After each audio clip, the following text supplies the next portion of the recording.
અરવલ્લી જિલ્લાના માલપુરના રામપુર ગામેથી પોલીસ પર પથ્થરમારાની એક ઘટના સામે આવી છે, જેમાં યુવતીના શંકાસ્પદ મોત મામલે પિયરિયાઓએ સાસરિયા પક્ષ પર આક્ષેપ લગાવ્યો હતો અને સાસરિયામાં જઈને પથ્થરમારો અને હોબાળો કર્યો હતો, જ્યાં સમજાવવા પહોંચેલી પોલીસ પર પણ પિયર પક્ષે પથ્થરમારો કરીને 10 પોલીસ કર્મીઓને ઈજા પહોંચાડી હતી, જ્યારે પોલીસની ગાડીના કાચ પણ તોડી નાખેલા જોવા મળી રહ્યા છે। પોલીસે મામલો થાળે પાડવા માટે લાઠીચાર્જ કરીને ટોળાને વિખેર્યું હતું, જેમાંથી 8 લોકોની ધરપકડ કરીને પૂછપરછ હાથ ધરી હતી।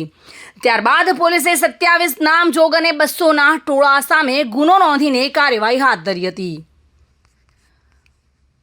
સમગ્ર માહિતી જાણીએ તો માલપુરના નાથાવાસ ગામે પિયર ધરાવતી મનીષા રીતેશ તારાર ઉંમર વર્ષ 22 ને 3 વર્ષ અગાઉ બાજુમાં જ આવેલા રામપુર ગામે પરણાવી હતી અને તેનો પતિ રીતેશ પેટ્રોલ પંપ પર નોકરી કરે છે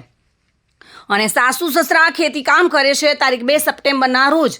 મનીષા તરારને તેમના રામપુરાના નિવાસ સાથે ઉલટીઓ થવા લાગી હતી અને ગભરામણ થતી હતી, જેથી તેમના પતિ રીતેશને પેટ્રોલ પંપ પરથી ઘરે બોલાવી રીતેશના સાસુ એટલે કે મનીષાના મમ્મી પ્રેમીલા ખાંટ અને બીજા કુટુંબીને પણ ફોન કરી રામપુર બોલાવ્યા હતા। ત્યારબાદ પુનભાઈની ગાડીમાં મનીષાને મેઘરજ સારવાર અર્થે ખસેડવામાં આવી હતી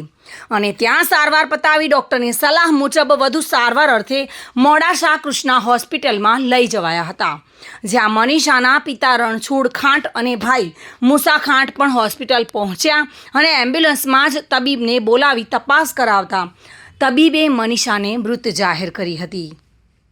એ જ એમ્બ્યુલન્સમાં મનીષાના મૃતદેહને રામપુર તેમના નિવાસ સ્થાને લાવવામાં આવી હતી, જ્યાં મનીષાના પિતા, ભાઈ અને અન્ય નાથાવાસના ગામ લોકોને મનીષાના મોત બાબતે શંકા જતા મનીષાની સાસરી રામપુર ગામે આવ્યા હતા અને મનીષાના મોત બાદ તેના સસરા રણછોડભાઈ તરાર મોત બાબતે જાણ કરવા માટે માલપુર પોલીસ સ્ટેશને ગયા હતા અને ત્યારબાદ પંચનામું કરવા પહોંચેલી પોલીસને પિયરિયાઓના આક્ષેપોની જાણ થતાં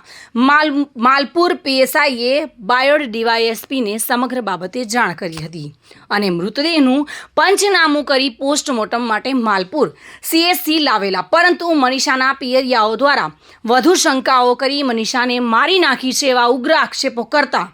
ત્યાં મામલો વધુ બીચકતા પિયરિયાઓ લાકડીઓ, લોખંડની પાઇપો અને પથ્થર લઈને રામપુર પહોંચ્યા હોવાના સમાચાર મળતા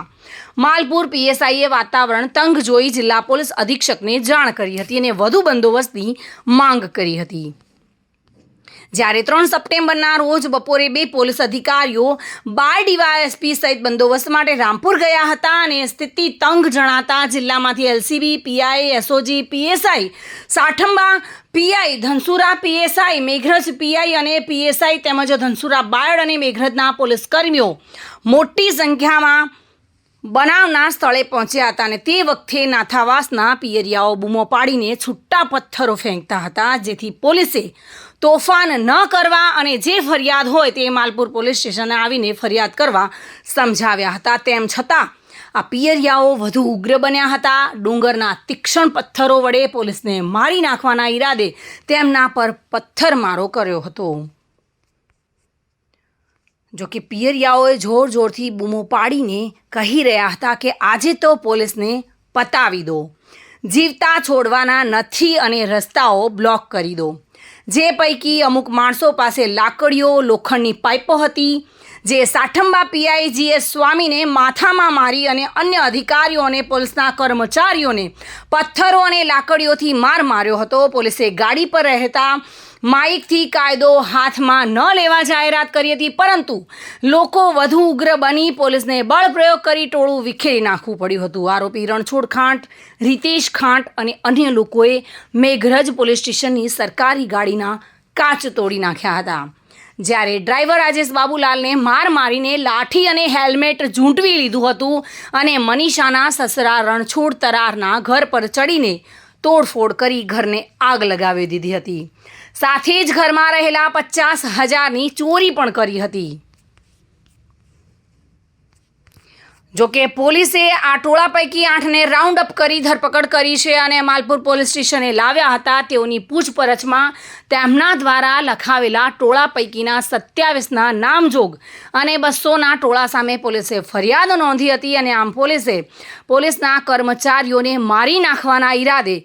હુમલો કર્યો હતો, જેના કારણે સરકારી વાહનના કાચ તોડી 55,000નું નુકસાન, 350ની કિંમતની લાઠી અને હેલ્મેટ ઝૂંટવી તથા મૃતકના સસરાના ઘરે રાખેલા બચતના 50,000ની ચોરી તથા મકાન સળગાવી દેવાનો ગુનો નોંધી